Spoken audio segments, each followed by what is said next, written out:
Audible presents this Brilliance audio production of The Art of Deception, Chapter 1. She lay on her side, her head ringing, her hair damp and sticky. She understood that she should feel pain. One didn't fall onto blacktop from a 3-story fire escape without experiencing pain, and yet she felt nothing. She saw the Space Needle in the distance, regretting that she had gone up it only once at the age of 7. Perhaps that had been the start of her fear of heights. Images from her childhood played before her eyes like a hurried slideshow until she heard a car start and the first trickle of sensation sparked up her broken legs. She knew undeniably that this was only the beginning. When the floodgates opened, when nerve impulses reached their mainline capabilities, the pain would prove too great, and she would surrender to it.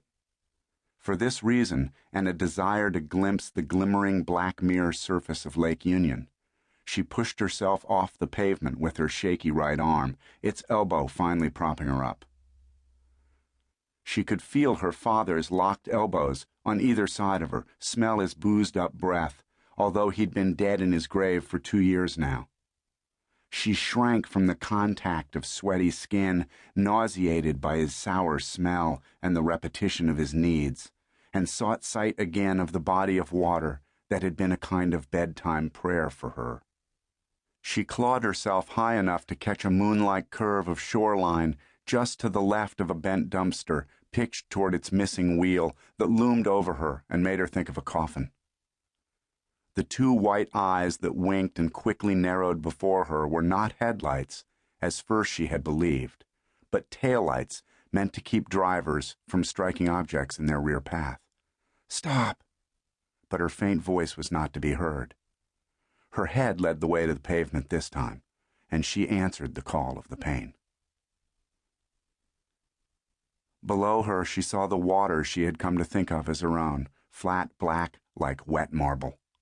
Darkness punctuated by pinpricks of light swirled as he carried her from the humming car to the bridge's railing. She had no strength to fight, no will. Not even her acrophobia could power her to kick and claw for her life. Tears brimmed in her eyes, blurring any image of him, blurring the lights, blurring the boundary between the living and the dead. In the next few moments, she would be both.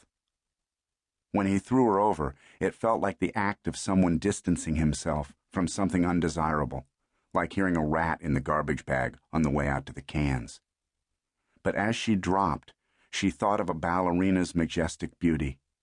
She saw herself as elegant and refined. She found a balance, a weightlessness, that was surprisingly pleasant. And she wondered why she had feared heights all these years. This was the ride of a lifetime.